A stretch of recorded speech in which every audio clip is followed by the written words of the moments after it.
रीवा नगर निगम क्षेत्र में अब नहीं होगी पथ विक्रेताओं से बाजार बैठकी की वसूली। परिषद की बैठक में लिया गया अहम निर्णय। निरंतर आ रही थी अवैध वसूली की शिकायत के बाद मुख्यमंत्री ने लिया था संज्ञान।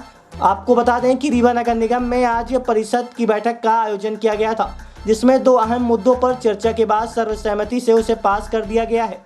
इसमें सबसे बड़ा मुद्दा रीवा नगर निगम क्षेत्र में हो रही बाजार बैठकी के नाम पर अवैध वसूली पर तुरंत रोक लगाने का निर्णय लिया गया है, जिसके लिए आज परिषद की बैठक में चर्चा की गई। इस दौरान नगर निगम क्षेत्र में हाट ठेला व्यापारियों सहित पथ विक्रेताओं के लिए ये निर्णय लिया गया है कि उन्हें वार्षिक मात्र 800 रुपये में नगर निगम से एक कार्ड जारी किया जाएगा और उस पैसे की भरपाई वे आसान किस्तों में भी कर सकते हैं।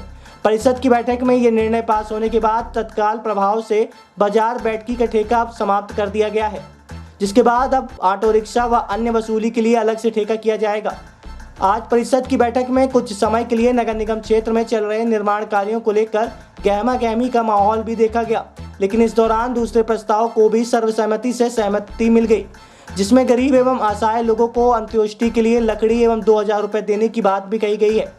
हालांकि नेता प्रतिपक्ष दीनानाथ वर्मा ने बताया कि ये प्रथा 2019 से चली आ रही है, लेकिन परिषद में इस बात की जानकारी विपक्ष के द्वारा नहीं दी गई। महापौर अजय मिश्रा बाबा ने बताया कि दोनों ही प्रस्ताव जनता के हित में हैं, जिन्हें तत्काल प्रभाव से चालू किया जा रहा है। प्रस्तुत है वेंकटेश पांडे, नगर निगम अध्यक्ष महापौर अजय मिश्रा बाबा एवं नेता प्रतिपक्ष दीनानाथ वर्मा से प्राप्त जानकारी के अंश। आज परिषद में दो एजेंडे आए थे।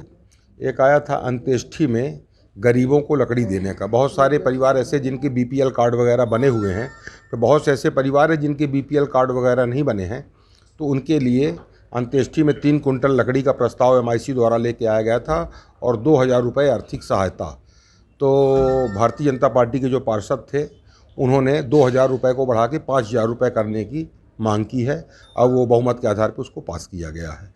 रहा एजेंडा क्रमांक 2, उस पे पूरे मध्य प्रदेश के यशस्वी मुख्यमंत्री शिवराज सिंह चौहान जी ने एक निर्णय लिया है कि जितने भी प्रदेश के अंदर ठेला वाले रेहड़ी वाले हैं, इनसे जो निगम द्वारा टैक्स वसूला जाता था, ठेकेदारी प्रथा थी, उसको उन्होंने समाप्त किया है।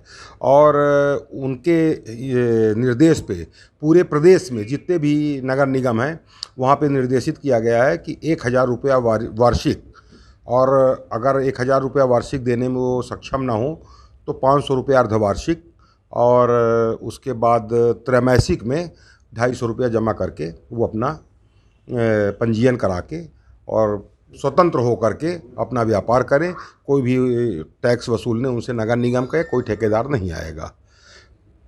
परंतु उसके बाद जब ये प्रस्ताव एमआईसी द्वारा आया और उसके बाद फिर परिषद में इसको जब आज प्रस्तुत किया गया, तो 200 रुपये घटाने की बात भारतीय जनता पार्टी के सदस्यों ने रखी। वो बहुमत के आधार पे प्रस्ताव पास किया गया। 1 साल का भारतीय जनता पार्टी के पार्षदों ने जो 1000 था उसको मेरिन काउंसिल 900 करके लाई थी, पर बीजेपी के पार्षदों ने उसको 800 रुपये करने का प्रस्ताव दिया है। ऑटो का इसमें नहीं है। देखिए क्या है, एक अंत्येष्टि वाला मामला था। अंत्येष्टि वाले मामले में ये था कि जो गरीबी रेखा में है उनको अंत्येष्टि का पैसा नहीं मिलता था। मतलब गरीबी रेखा में उसमें आपके संबल वालों को मिल जाता था और बाकी लोगों को नहीं मिलता था। तो गरीबी रेखा में जिनका नाम लिखा है उनको 2000 रुपये अंत्येष्टि सहायता एमआईसी से हम लोगों ने पास किया था।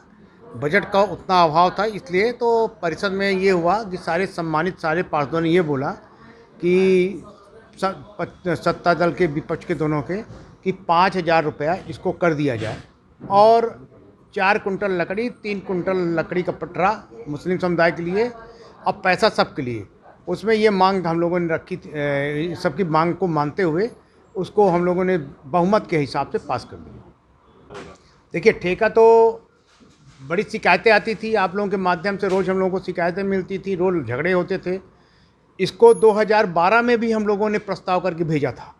उस समय भी माननीय शिवराज सिंह जी मुख्यमंत्री थे और उस समय इन्हीं की सरकार थी। हमारे प्रस्ताव को उस समय भी नहीं माना था, जबकि उस समय शिवेंद्र सिंह महापौर थे। अभी चुनाव को देखते हुए इन्होंने हाथ ठेला रेहड़ी वालों का सबका एक सम्मेलन किया और उसमें एक घोषणा की, उसमें भी शुल्क लगा दिया है। उस शुल्क को हम लोगों ने कम किया।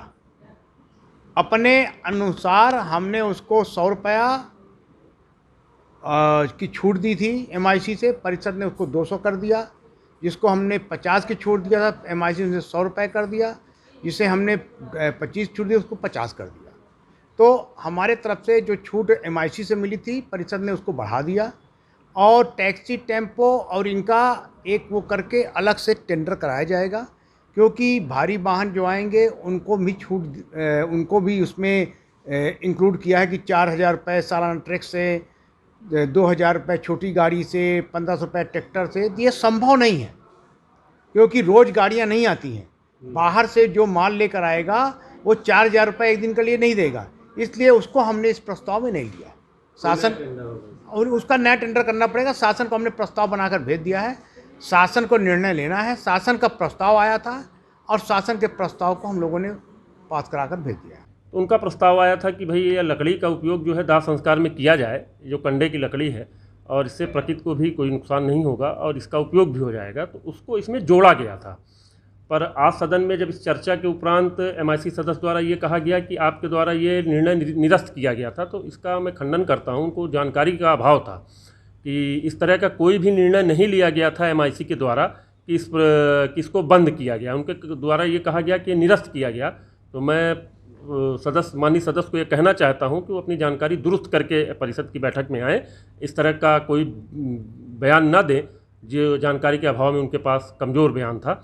और इस तरह से उनके बयान से सदन जो है भ्रमित होता है और एक बड़े पद पे हैं, वो MIC के सदस्य हैं, उनके द्वारा इस तरह का बयान सदन के अंदर दिया जाना निंदनीय है।